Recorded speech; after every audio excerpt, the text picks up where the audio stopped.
Hi everyone, welcome to this week's episode of No Such Thing as a Fish, where we were joined by the incredible Dr. Erica McAlister. Now, Erica has been on the podcast before, so you might remember her, but if you don't, the one thing you need to know is that she is an expert in flies, insects. I won't say creepy crawlies, I won't say mini beasts, because I know Erica doesn't like that, but she is essentially a senior curator at the Natural History Museum and an absolute legend in this office. She is so enthusiastic about her subject, but also so funny, so interesting. We really enjoyed making this show. The main thing I do need to tell you is that Erica has a book out. Her book is called Metamorphosis: How Insects Are Changing Our World. It's a lovely thing. I've got a copy of it right here. It's got loads of amazing pictures, incredible stories. It's just a really great object to own, and obviously you'll learn a great deal about insects if you buy that book. Another thing to say is that the Radio 4 show, which spawned the book, get it, spawned, it's called Metamorphosis: How Insects Transformed Our World. That is currently available on BBC Radio 4. If you Google Radio 4 Erica McAlister, you will find it. It's a great show, and it is full of amazing facts. Anyway, not much more to add. Join Clubfish if you haven't. Buy our books if you haven't. Blah, blah, blah, blah, blah. Let's get on with the show with Dr. Erica McAlister. And on with the podcast.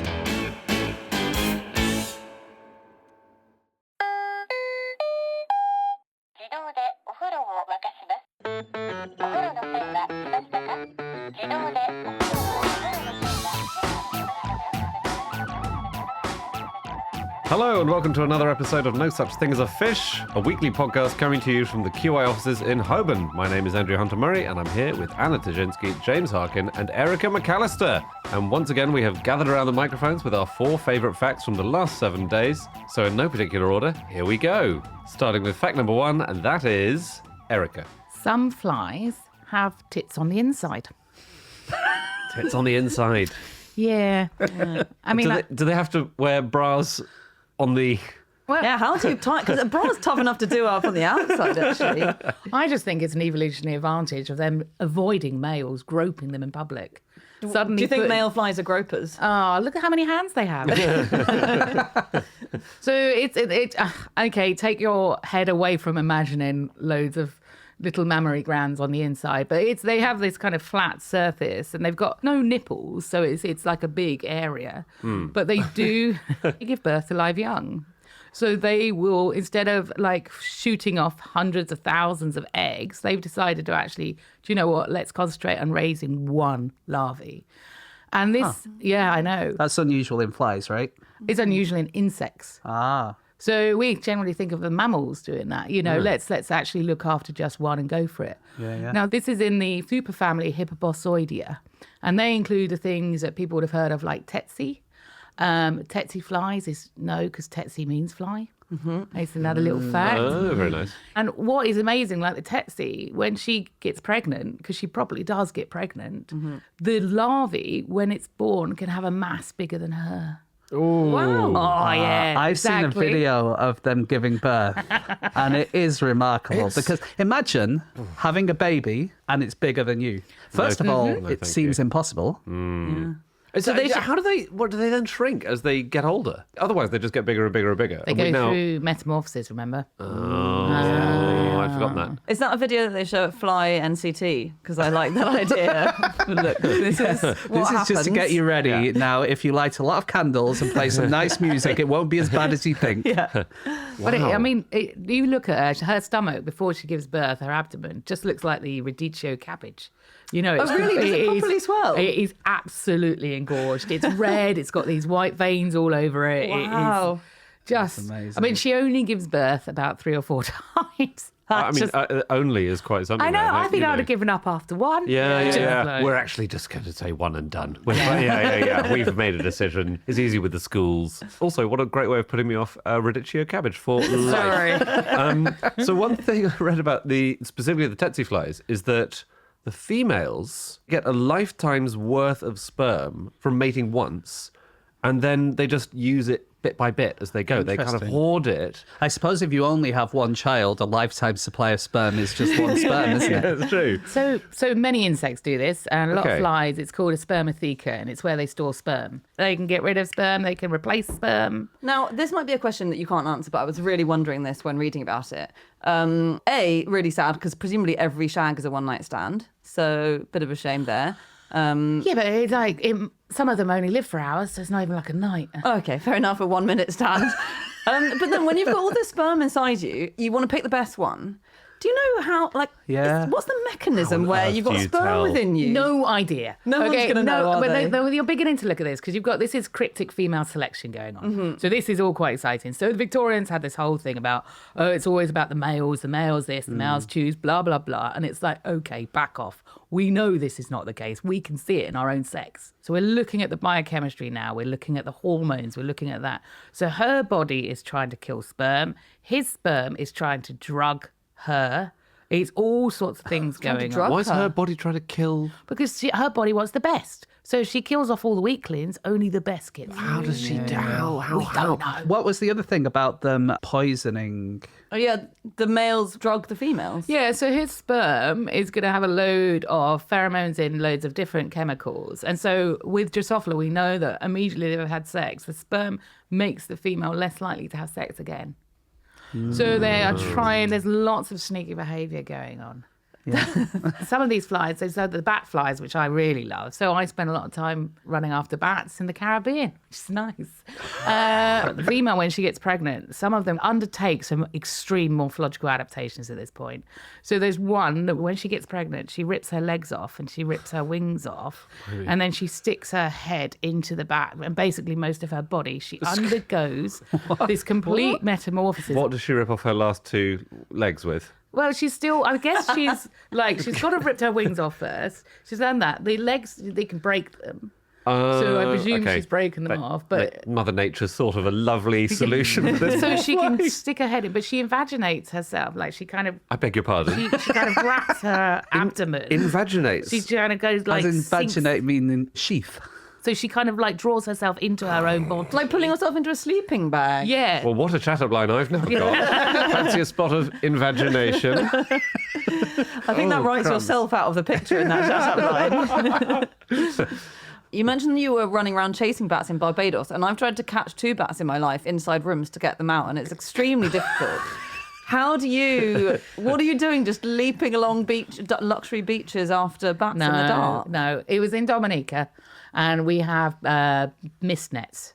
So have you ever seen mist nets catching birds? No. Obviously, you lot have never done holidays like I do.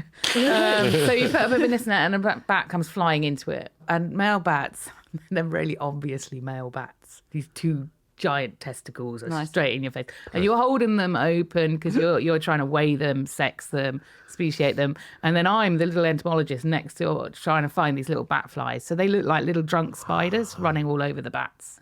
So they're visible enough, as in you can see them without a Oh, microscope. yeah, They're yeah. big enough. And they're like running around the Do bat. they annoy the bats because they've got I parasites? don't know because the bat's so angry at this stage. I don't know what's annoying Someone's the bat. measuring his testicles. Yeah. So there's a lot going on. It's, Imagine having sort of parasites the size of your own thumb just running around your body. I'm guessing Well, they're what not. the scale They're of bigger these than things is. a Oh, thumb. great. Okay, fab. and there's a whole lot of interesting things. There's a group of flies that are slightly different. These are called bee riders, and they hang around honeybees. They will go down and feed around the mouth of, say, the queen, which they are more often on. And these have mimicked her smell. So the queen knows that there's this bit running around on her, this other creature, but it smells like her. Amazing. So she thinks it's herself. She's like, is that me? I don't know, Or but is that it literally is. Imagine your head running around your body, like going. Hold on a minute, what is that? Gosh, Anna, did that answer your question of how to catch a bat? Thank you. Yes, written that down. Sorry. Perfect. It would be cool if you had a beard, which you get crumbs in. Are there beard mites that can No. eat the food? that There's gets stuck in your eyelash beard? mites, Oh, yeah. You rarely get crumbs in your eyelashes, do you? and there's obviously other things. Again, you don't get crumbs there either. I think some people get crumbs there. I do. Well, There's a lot wow. of feasting in bed. Okay, let's not ask too many questions. Erica, there's a custard cream down here. Has this hobnob been invaginated? Sorry. Let's talk about flies. A negative about flies, because I know you're a fan, but tsetse flies are quite big disease spreaders, and you're making a face like maybe they're not. Well, I mean, it's not the tsetse's fault. Again, it's the same. Well, no, it's not, because they are vectors. They're being manipulated by this trypanosome.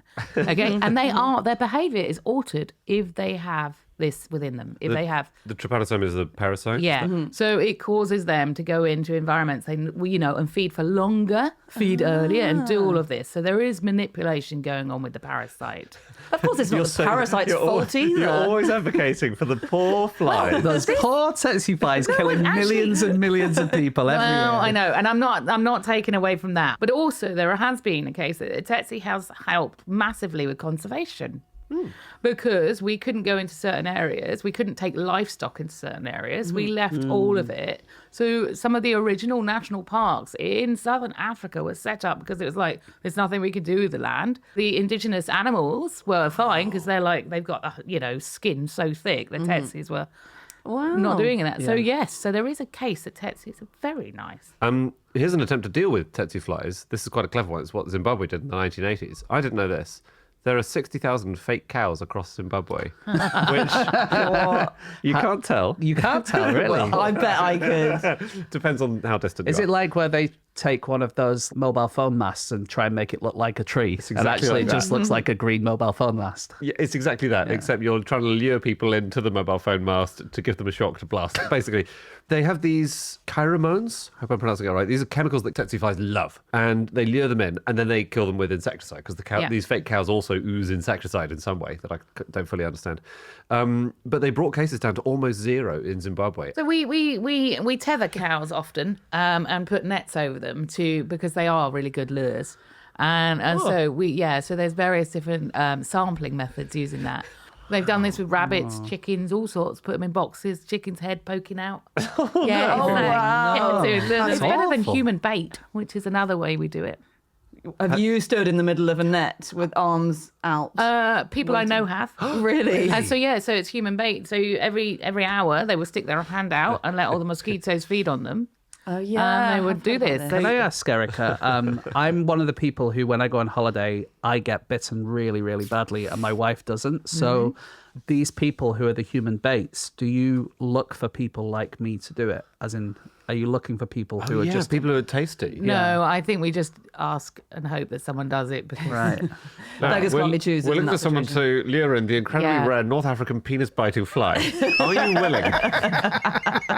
Funny you should say that. So there's New World screwworm. It was awful. This guy went to Venezuela to visit his family there, and he got back to the UK. This is a horrible story. Do you want me to carry on? Yes, please. Okay. It's our favourite kind. Got back to the UK, and it's obviously moaning. And New World screwworm, you can have multiple infestation of the maggots. Okay. And is it a screwworm because it screws its way into your body? Is that... Yeah. His screwworm infestation, of which he had multiple, was in his scrotum. Oh, no. No, Now, that's he's one of let the worst this places. fester, as it were, for a couple of weeks. Now, at this point, these maggots... Yeah, but you're busy, you can't get a GP's appointment. They're saying, can you do 3 in the afternoon? You're like, It might sort itself out. Exactly.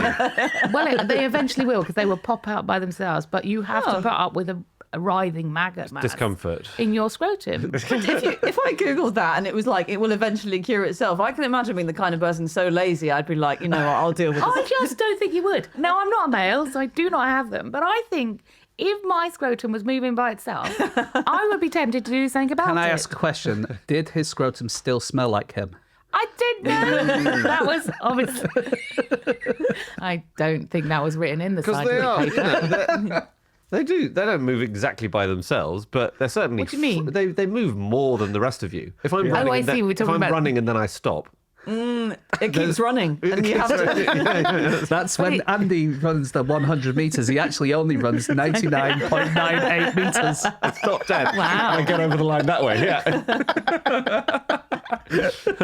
Actually, on genitals, can I ask a question about fly genitals generally? Because I have struggled to find the definite answer to this. I was reading an article from New Scientist in 1990 about how all flies, when they have sex, their penises, the male flies, their penises rotate either 180 or 360. Not all of them.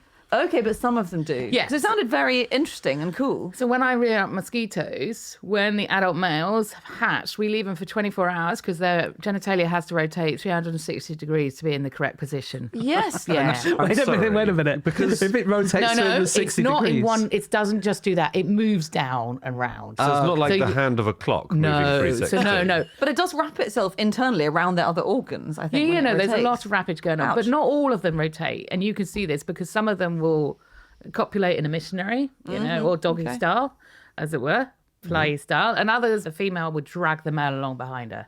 Okay. So that depends on how much genital rotation has gone on. But also, that's fixed rotation. There is temporary rotation, so they can move their penis into position. Like during sex. Yes, I think it was saying this. And what I really liked as an explanation of maybe why, it allows you to be a bit more flexible in the same way that a balloon animal, if you've got a long balloon and then you rotate it 360 like a magician would when he's making it into an see. animal, Right. suddenly that you've got strength there in that twist in the middle and you've got flexibility. I quite like that. Yeah, no, but this is all runaway evolution. So there's some flies that have a penis that is just extraordinary. It's like a massive curly whirly. And you're like, whoa. So she's evolving internally. He's trying to do all these crazy stuff. to catch So are her body parts running away from his body parts? I mean, basically, yes. Okay. I'm now thinking all the things that I'm off radicchio cabbages, I'm off curly whirlies. Two of my major food groups.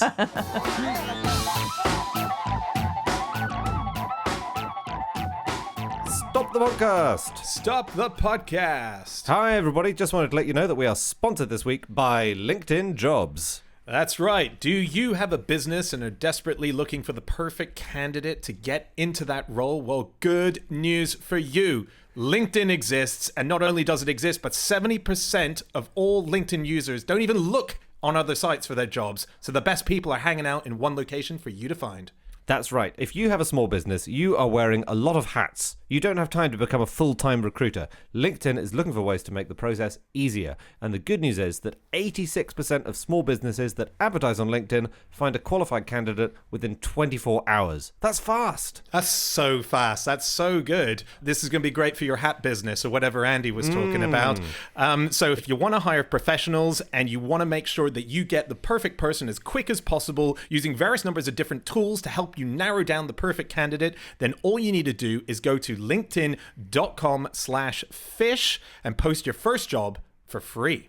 That's right. I'll be advertising for my I Adore a Fedora shop by going to linkedin.com/fish, posting that for free. Terms and conditions apply. On with the podcast. On with the show.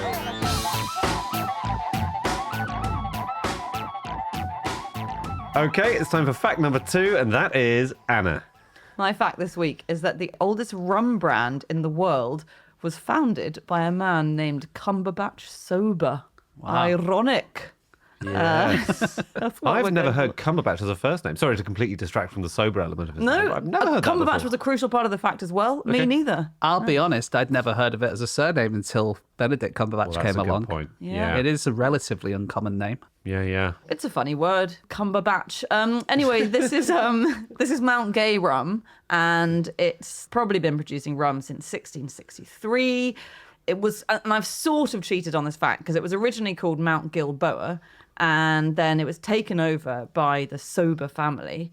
Okay. And they put someone in charge called Sir John Gay Alleyne to manage it and to manage the distillery. Gay rum became the biggest rum in the world, an amazing business. And so when Sir John died, John Sober's son, Cumberbatch, renamed Mount Gilboa Mount Gay, and that's where we get Mount Gay rum. Nice. So he named it. I have seen that Mount Gay rum for sale and never realised it was the oldest. That's quite Rums do cool, have isn't very it? Yeah. weird names, a lot of them. There's Puss's Rum, which I like, and, Yeah. and Mount Gay. There are all sorts of eccentric names. You can get extraordinary variety of strength in rum. Didn't realise the strongest rum in the world, I think, is one called Rude to Your Parents rum. And it's not really an official rum. You can't really get it unless you go deep into Jamaica and ask the right people. But a journalist tracked it down, and it's 160 proof, so 80% rum. Journalist said he sniffed it and almost passed out. Yeah. Can you even...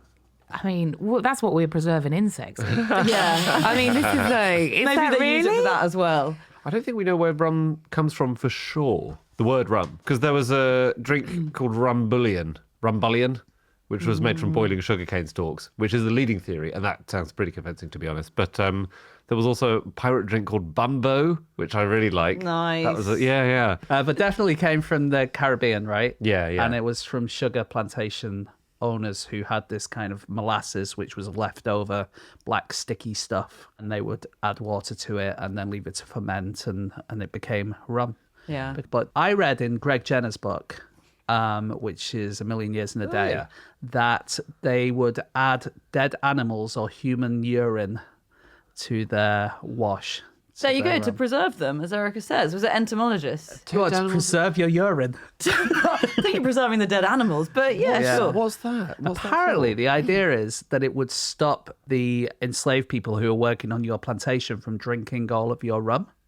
But you then have to drink dead rat rum. Well, or whatever presumably, it might be. when you're selling it, you don't advertise the fact that there's been dead animals and urine in it. See. Or perhaps it was a story that you told the people so that they didn't drink it. And in Right. actual fact, you didn't do that. Well, if your rum is strong enough, I mean, I'll drink it. Yeah, me too. Yeah. As if that's going to put Yeah, you off exactly. I working mean, on a plantation. Yeah. We drink a lot of like tequila, you know. I mean, although the worm is only a recent thing, isn't it? Yeah. all the bottles have a little worm in them. Well, they don't all. Oh, don't they? No, and I think that could actually be a recent thing. Oh, really? So yeah, and we're not even sure why they did it in the first place. Just one guy had a lot of spare ones in his scrotum.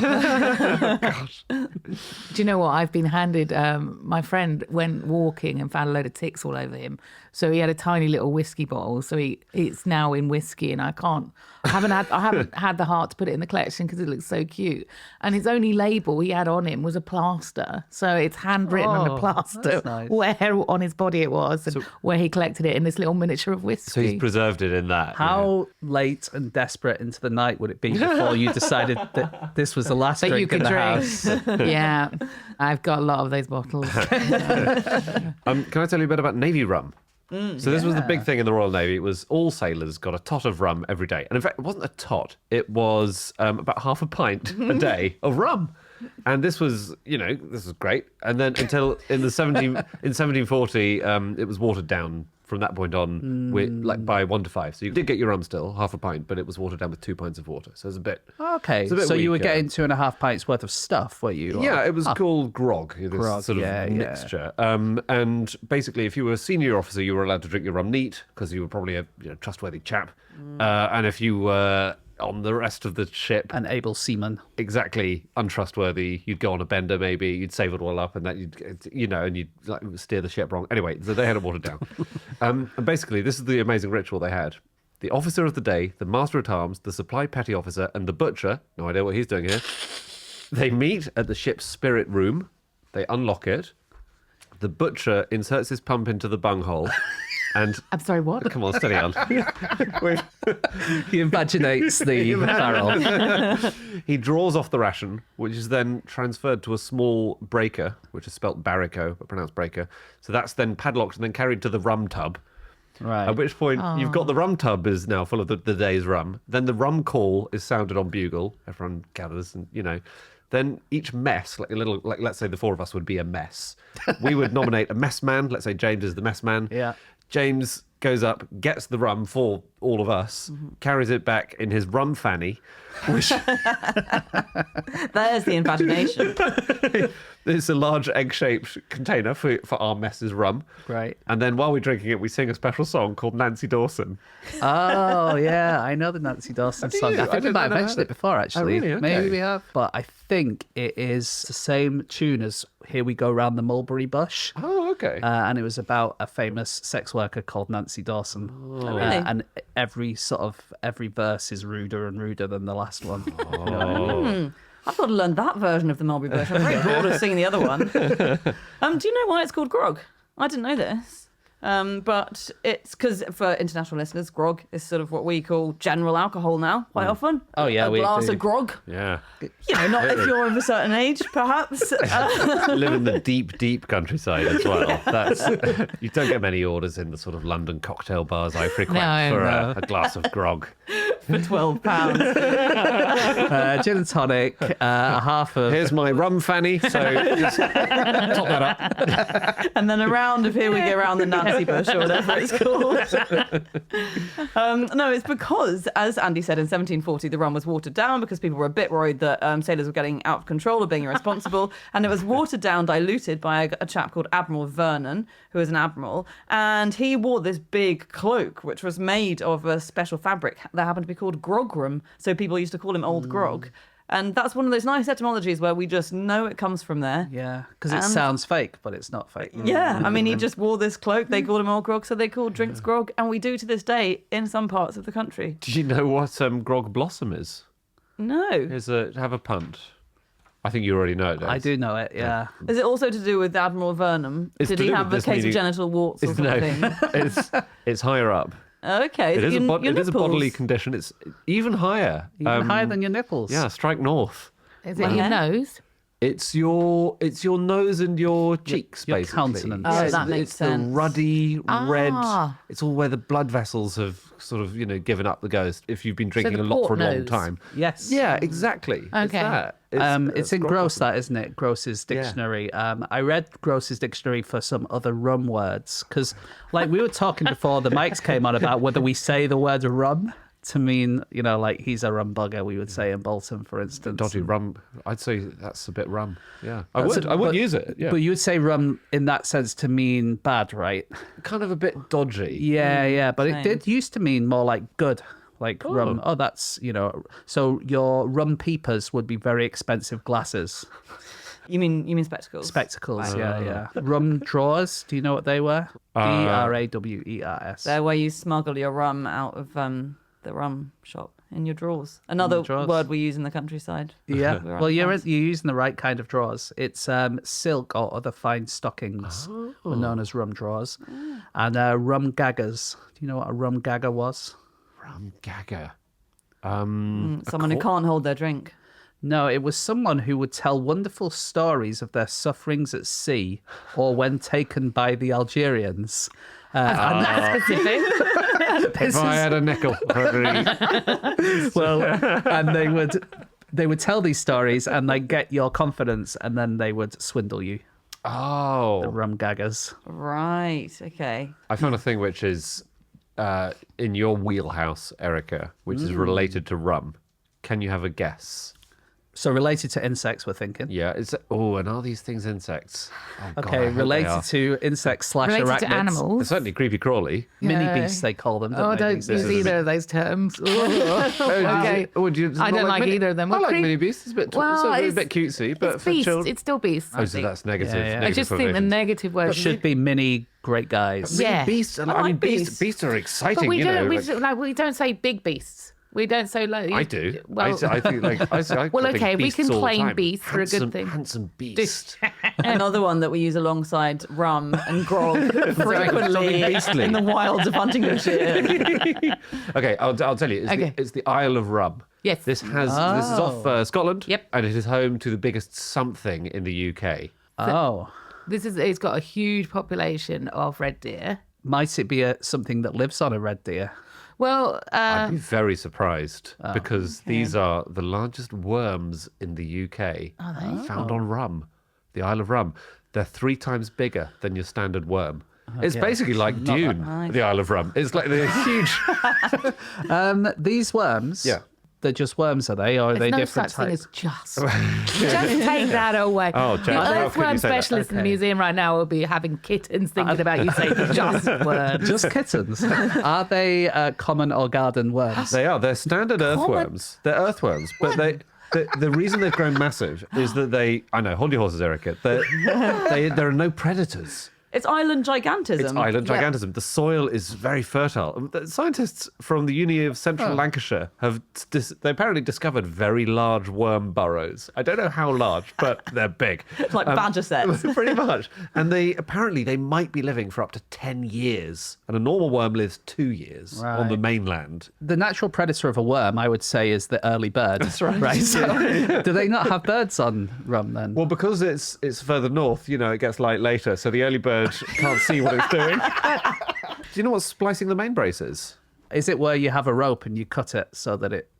That's what I always It's thought. very close to it. Well, I thought splice. Yeah, you divide it too. Basically, these days, it means give everyone on board some rum, a tot of rum. Oh. But back in the day, it meant something incredibly fiddly, which then was so fiddly that everyone who'd done it deserved the extra tot of rum. The main brace is a piece of rope, and it's the longest line in what they call the running rigging. And the running rigging is what keeps the ship mobile. It's what means you can navigate, basically, as opposed to the standing rigging, which is what keeps the masts in place, right? And the main brace is the longest and most complicated bit. It's the most fiddly changing job to do because it goes through all sorts of bits of wood and it's just...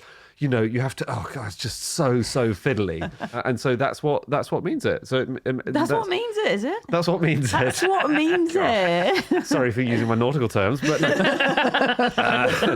yeah. So and that's what interesting. spliced the main brace. Now it's just a ceremonial thing, but originally it had a meaning of Wow. Yeah, but they both it resulted in rum, basically. So we should say that rum is no longer in the Navy rations, but it lasted so... Due to woke. Well, indeed. It lasted a bloody long time until 1970. And I was reading the Hansard debate, the parliamentary debate for when it was abolished, and the outrage was palpable. I can imagine. MPs just standing up one after the other. Dr. Reginald Bennett, MP for Gosport and Ferrum, saying, I represent a constituency which has been plunged into gloom and horror by this iniquitous decision. So the reason it was abolished was because it was said that maybe their judgment in quite fiddly tasks at war could be impaired. Splicing the main brace, for instance. For instance, could be impaired by having a rum ration. And the I can argument see was that. No. Well, We've used it. And like, my friend got a butt fly in his head, so we needed it. We needed the rum for him. For morale or for his to slightly anaesthetize him. So when you split open his quite how deep? So it embeds itself in no, your... well, it doesn't because of your skull. It just goes along, so you can see it growing. Right. If you just leave it, will it get better? Or... Yeah. There's this beautiful guy, Gil. He did a study of his own botfly, and so he's got all the photos, and then he's got the adult when it hatched out. That's like an entomological dream. because it's been part of you. You're Yeah, one with it. he really became a foster parent, so he's quite pleased. I mean, it's a bit upsetting apparently if you get butterfly at night because you can hear it. Oh, wow. And, Moving around your skull. Well, they don't move around. So, But what do you hear it doing? Eating and defecating. So it's just like you're asleep and it's going, I'd give it a minute.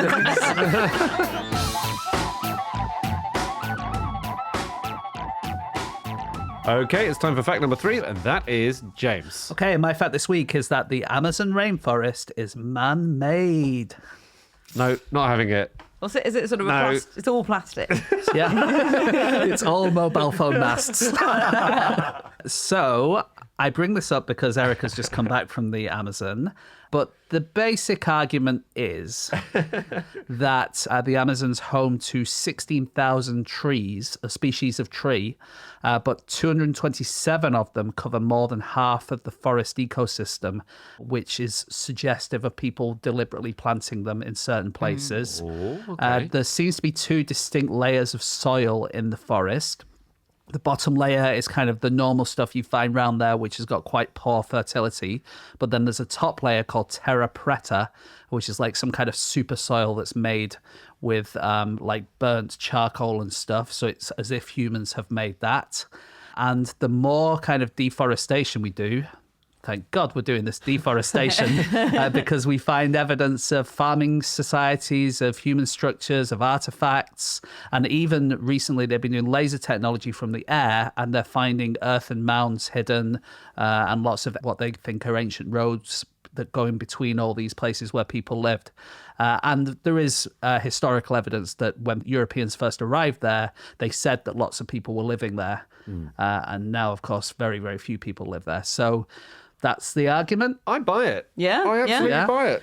Erica, you've been there. So when I read this, I was like, oh. So I went back to all the primary sources, and I was like, oh. The thing is, they do make a valid point. Yeah. To say that the Amazon is man-made, however, I mean, no. There probably would have been something there there probably would have been lots of trees in this area, even if people hadn't. So you're shaping some of the Amazon is a nicer way of saying it, because these species, we didn't make these species. No. So we are manipulating the environment. To that extent, nothing is man-made. Even this building we're in now, because it's all made I think about these as secondary and tertiary, but when it comes to the actual species, we're just manipulating them along the way like that. I think. So the Amazon is man-manipulated. Yeah, I maybe. mean, maybe. So it was quite extensive as well. So they did over 1,000 plots. Yeah. And quite far apart. So What to test? Yeah. It's so cool. Yeah. The area of this soil, the Terra Preta, is twice the size of Great Britain. It's got lots of fish bones and seeds in it. They basically burned it to produce charcoal. So it's really fertile stuff. It's really good soil. And it dates from the last 2,000 years, this Terra Preta. The argument against it is maybe there was a fire and maybe then it was washed down by the Amazon and blah, blah, blah. I mean, that's it, just to say that's the other argument. I can't believe it. We're all now thinking and arguing like the Amazon being partially man-made is the more plausible explanation. But this layer, it can be 12 feet thick. It's really thick. And basically, I love the idea that basically the primary building material in the Amazon was the soil. So it's not built. I still think you've got to be careful by saying, I mean, there is, yes, areas of it have been manipulated by humans, but I don't think we Not can... the whole thing. Yeah, I know not the whole thing. I just want to take it back a bit. But the reason it doesn't look like what we think of as a built environment is that so much, if you're moving large amounts of soil around, it doesn't look like that to us. So Percy Fawcett, the explorer, who went looking for the lost cities of the Amazon. Great name. It's such a good name. I know. There was a theory that when he came through, on his travels, he may have walked through some of these sites which actually were the city he was looking for and not recognized them as that because he didn't know about this soil, because they're not like Western cities. Also, wasn't he hoping to find a existing living city with lots of bustling people trading, hanging out? I don't think he was hoping to find a series of slightly raised bits of black He was soil. hoping they would be made of gold rather than black soil. Yeah. Yeah. It seems almost inevitable, because I really hadn't realised how many people were there in the Amazon itself, in the Amazon rainforest, when Columbus arrived in 1492. So there were probably between 8 and 10 million indigenous people living there, which is at least 5 times more than there are today living in the Amazon. So when you've got millions and millions of people, it makes sense. Of course, they're going to be sculpting things, aren't It they? is very big. Is It's one large, thing. yes, So it if you is. have 8 million people there, I worked out that would give you a population density still less dense than Mongolia. Oh, wow. Which is the least dense big country in the world and about 3 times emptier than modern Australia. Yeah, it's wildly big. Okay. But I mean, it's still a lot of people. This is what scares me about going to it, the idea of getting lost. It's 28 times bigger than the UK. Just I can't. rainforest. I mean, humans aren't very good at conceptualizing space, and it is huge. We were on a boat going across the Amazon, and this is this is not at the mouth, so this is really quite narrow. Whereabouts were you? So Iquitos in Peru. So Okay. you're up, at the other end. You're not down in Manaus. You haven't got the Amazon at its fattest. But even still, I'm like, oh my God. The idea of a river being this wide, it's still... I'm not used to it. I'm from the UK. Is it wider than the Thames then? A little bit. Is it? Because the Thames gets pretty wide if you go down, Docklands way. It's wide. Yeah, but you can still see the other side. Yeah, that's true. can. You can't Could see you the not other see the other No, side? there are bits you can't. You're just like, this is amazing. Holy moly. How do you even know then? How do you even know? How are you sure? Sounds like you're on the coast. It was just like, but then it was weird because we were in a bit where there's all these different tributaries coming in, and so there's one bit you're just like, this is amazing. Yeah. Do you know?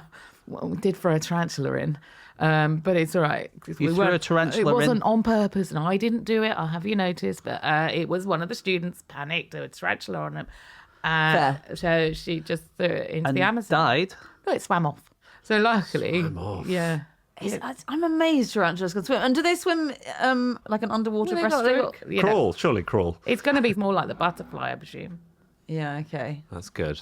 That's good. I Nice. like Yeah. that. We should say about the Amazon being partially man-made thing. Oh, yeah. It sounds like, or you might take the implication that, it's fine what we're doing now then. And what this is people producing food in quite small batches. Yeah. And they did have things like fish farms, but it was relatively sustainable. Whereas what we have now is chopping down ancient forests to grow soy or raise cattle, which is really, really, really, really unsustainable. Although in good news, which we don't get a lot in the world of climate change, it is getting better.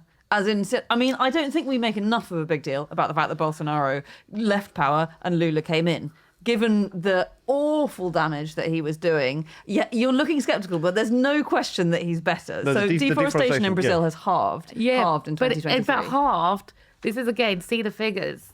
It's still very bad. It's really bad. I It's think it's better than always doubled, as in Yes, the yeah, direction. no. I mean, you're right. You're is absolutely good, positive, but I still think we all need to. We've got to stop it. I think it's something like in the 80s, the amount deforested globally per year was roughly the size of India, and now it's the size of Switzerland. It just shows how big it is that it's still, some of it's still left, But right? it's amazing. So I'm going out there and we're looking for new species and we're doing all of this. And it's still, I could just walk down this tiny little transect next to where I was staying and knowing that I'm looking at new things to science. And it's just so sad. We're kind of, this, the probability of life is so random and it's so odd. The fact that I'm here and you're here is also random, and all these different species.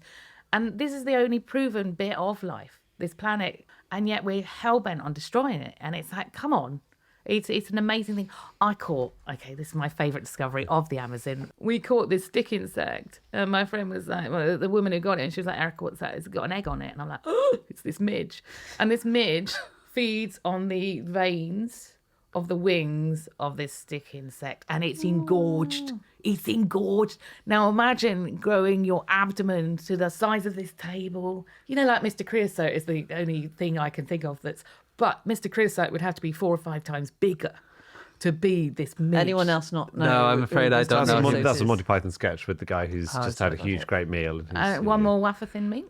Oh, wafer thin! I'm with you, Erica. But it was amazing. And this midge does it all around the planet. And I'm working with this guy at the moment, and he's looking at all these migrating insects, and some of them will latch on to a dragonfly. So the dragonflies can migrate in their masses up there, migrating across continents. And there's this little female midge clinging on, like feeding, go, woo, what's going on here? And so it's like all of these little discoveries everywhere. Yeah. Oh, it does sound incredible. I love it. And some quite scary stuff, some quite painful insects there. I think they've got the most painful insect in the world, the bullet ant. Yeah. Which is as painful as being shot, hence the name. 30 times more painful than a bee sting. But the Sateri Mawe people have this ritual that I don't think we've mentioned before, where boys from 12 onwards, you have to gather them up. You make gloves, special bullet ant gloves, and you stuff your gloves full of them, don't you? And it's to sort of prove... Well, I read quite a nice quote from a tribe chief who said it's meant to show that a life without suffering or without any kind of effort isn't worth anything at all. To teach you that suffering is a crucial part of being alive. Well, I suppose so. Yeah. It does feel like extra sort of bonus suffering, though. Yeah. Yeah. I mean, Sounds like I'm a celebrity, get me out. Well, actually, I did a podcast with Steve Backshaw, and he was saying he did that. So he does Nature's Deadlies. Okay, yeah. And he was reduced to tears. It was the most, he said, it was excruciating. And Wait, he did the bullet ants? Yeah, he did the bullet ants. And, it's 13, 14-year-old boys generally. And there's this grown man he's completely tough. Of course and he was be. just But yeah, I feel like teenage boys can cope with a lot of pain. weird stuff. Okay. Just remembering my school days. It's just,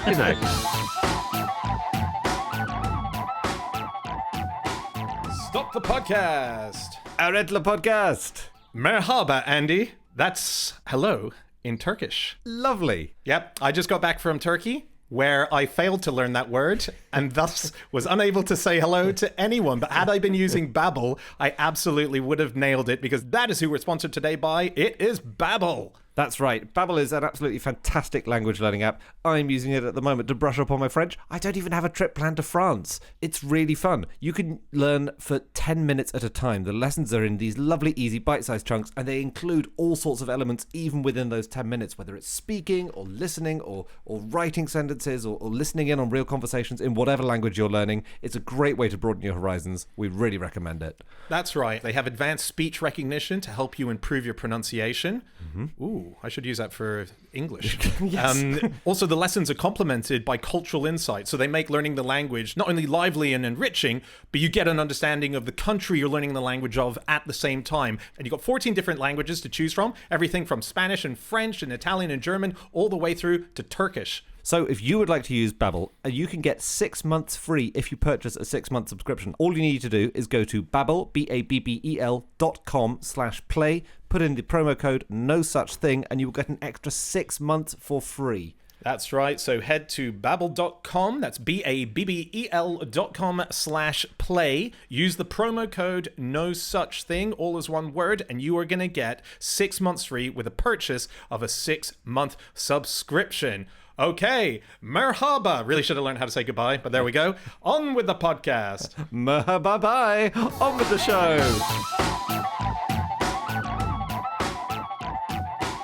Okay, it's time for our final fact of the show. That is my fact. My fact is the man who invented the karaoke machine also invented a device you could throw at robbers as they ran away, so they would be indelibly dyed.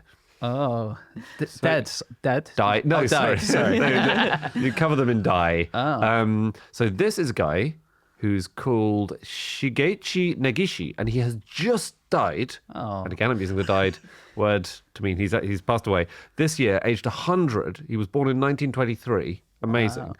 And he invented the karaoke machine. So Japan had all these kind of early versions that were kind of approaching karaoke, and he was in the right place at the right time. He ran his own electronics firm, basically. And there was a radio show called Pop Songs Without Lyrics, which is quite karaoke-ish. You know, they just play the songs and then you can sing along. And he was teased about his singing voice brutally by his boss. And he was sad about that. And he thought maybe it would sound better if he had a professional, proper backing track behind him, and so he wasn't just singing along to the radio. So he asked a colleague to hook up a microphone, and he could hear himself singing then over the recording. So rather than just him singing, he's hearing himself through the speakers. And that's what he set up, and he called that the Sparko box, and that is basically the first karaoke machine. Yeah, That's amazing. But he's invented this other thing as well. So you know. So ironically, the thing that's famous for revealing people's inability to sing was made by someone who wanted to improve his singing. That is tragic. Yeah. And there was actually loads of people, like you say, who kind of claimed invention of the karaoke machine, right? Because it was of its time. It was just like you say, there was this program on and lots of people doing it. There was another guy called Inui Daisuke, and he was a keyboard player, and people used to invite him around to play keyboard so they could sing because it would improve their performance.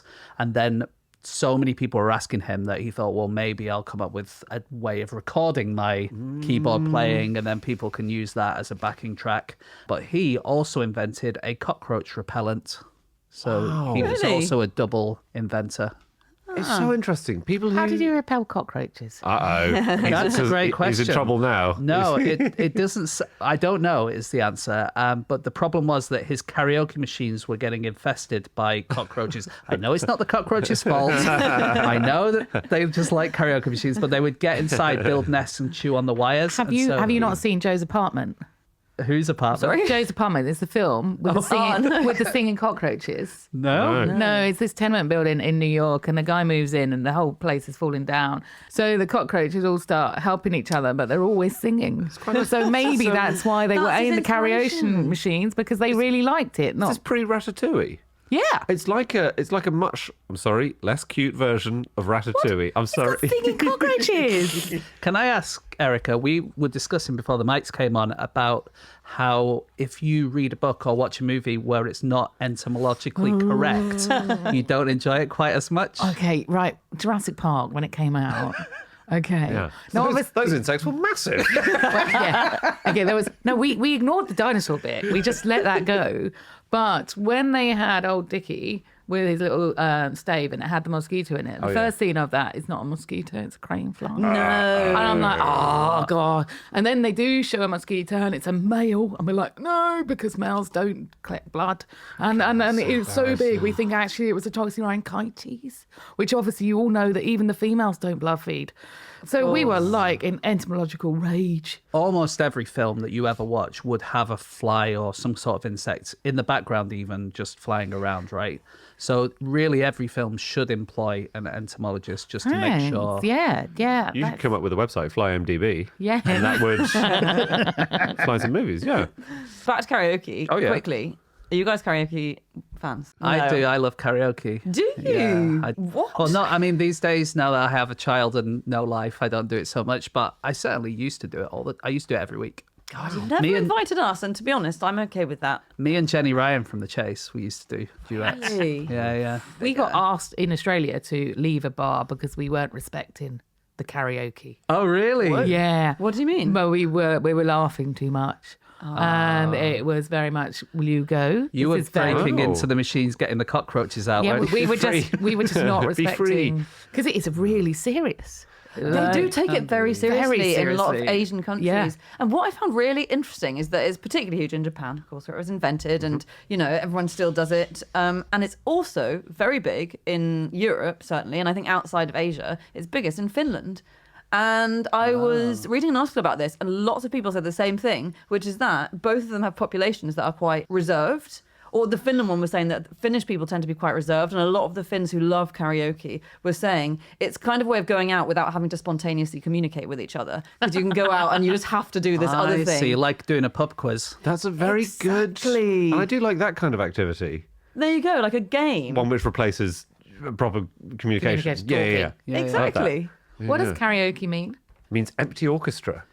And the term existed before Mr. Negishi came up with his Sparko box. It was an industry term, and it was when singers went around the country to rural areas, they would sometimes not have an orchestra with them. So they would play with just a tape, like a tape backing them. They'd do the gig, but the orchestra bit was empty. It can be bad for you. Can it? Yeah, 2019, there was a man whose lung collapsed due to the high lung pressure caused by singing high notes, according to the paper. There was a study in 2003 saying that people who sing regularly, this was in Korea, they have sounds higher than 95 decibels, and it can cause hearing damage. Do you know what? There's this is slightly off track. You're just talking about hearing damage. There's it's a micronectar. It's a tiny little water bug, and it stridulates with its penis. And thankfully, it's in water because otherwise, it's 99 decibels. Oh, How loud is that going to sound? That's very Like an loud. orchestra, front row of an orchestra. And like as a freight. nice as Mozart or more like Liszt? Well, I presume he's trying to be as nice as possible because he's trying to attract the ladies. Okay. So, yeah. wouldn't it be amazing if humans did that and that's what your orchestra was? Yeah. Just the string section. It's just Actually, it's the horn. But this is the thing about, so Mr. Negishi invented this thing, but he invented lots of other stuff too. And inventors frequently do. yeah. They're inventing things. It's kind of the way business people, it doesn't actually matter what the business is. What they're good at is doing business. You know what I mean? And the inventors invent, and that's Yeah. their thing. I like can I drop a plug with the book? Because Please the whole do, so this recent book is all about people looking at nature, going, do you know what? That's amazing, and let's think about how we can copy it. My favourite ones are like a maggot. And they're making tiny little nano robots that look like maggots that can actually now go through your body. Some of the maggots, they're looking at encapsulating medicine. You know, they're being inspired by these things already there. And I love the fact that people are looking at nature Yeah. in a different way. So it's all different people. Some of them might be artists, some of them might be, engineers, some of them are medics. So lots of different disciplines. And I think that's what's really great. Evolution has taken millions of years to get the insects to where they are. And we're just nicking it. And we're just in the last minute coming in and taking the Brilliant. glory. Lovely. Have you got a favourite invention based on that? I quite like debridement therapy. So this is maggots eating necrotic flesh. Oh, yeah. Yeah, I love that yeah. one. And the fact that we can get it on the NHS. Can you? Can Yeah. anyone get it? Yeah. Great. I'll ask. Well, you have to bring your own necrotic flesh, I think. You can't just tell them, say, I'd like some maggots, please. Oh. No.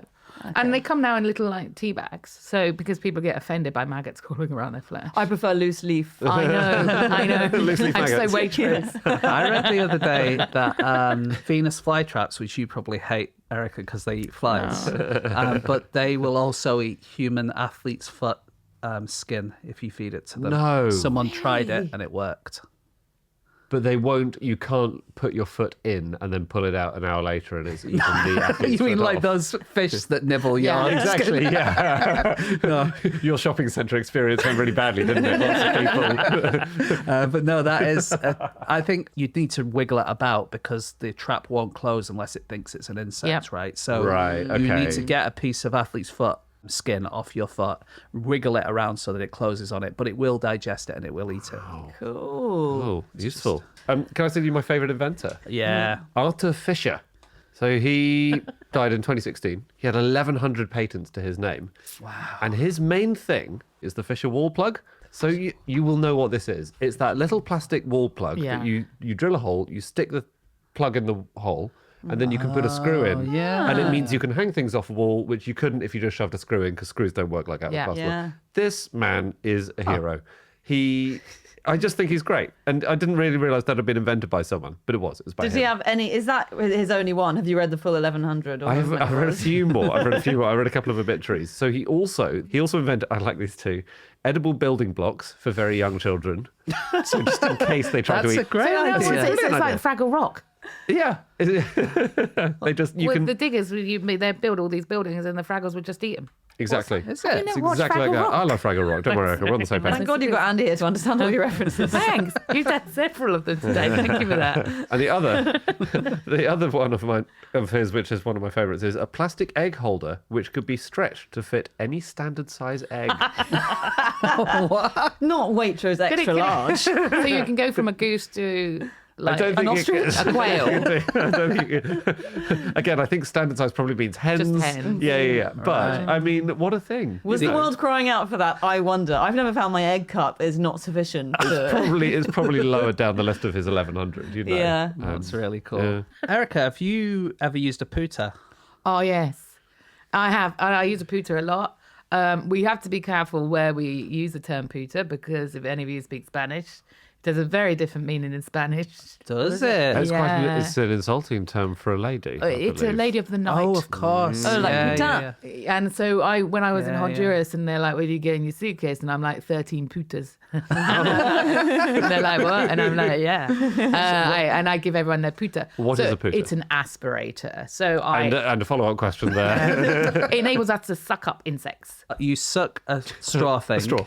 And then the insect goes through another straw and into a box. Is that right? Kind of, yeah. So nowadays, when I was little, we didn't put gauze over the end. So if you mis-sucked, you would end up with spiders in your mouth.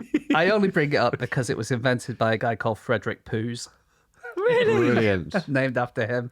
Yeah, Frederick William Poos.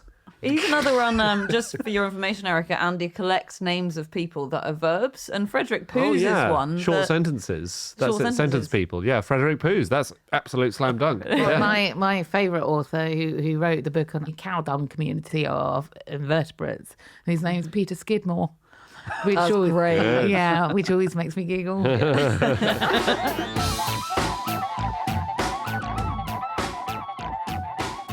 Okay, that's it. That's all of our facts. Thank you so much for listening. If you'd like to get in contact with us about any of the things that we've said over the course of this podcast, we can be found on our Twitter accounts. I'm at Andrew Hunter M. James. At James Harkin. Erica. Flygirl NHM. Anna. You can get in touch with us on Instagram at No Such Thing as a Fish, or on Twitter on at No Such Thing, or you can email podcast@qi.com. That's right. And if you go to nosuchthingasafish.com, you can find lots of episodes there. You can also find the sacred portal to Club Fish, which is where we keep our exclusive private members lounge, complete with ad-free shows, private exclusive content, Free peanuts. free peanuts.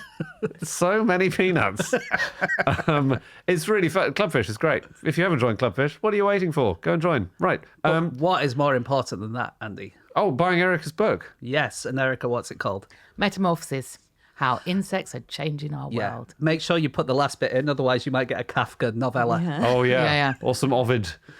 Yeah. Ovid. Metamorphosis. I think that's metamorphoses, technically, of course. And with that last incredibly pedantic correction, it's time to end the show. Thank you very much, Erica. Thank you, everybody. Thank you for listening. Goodbye.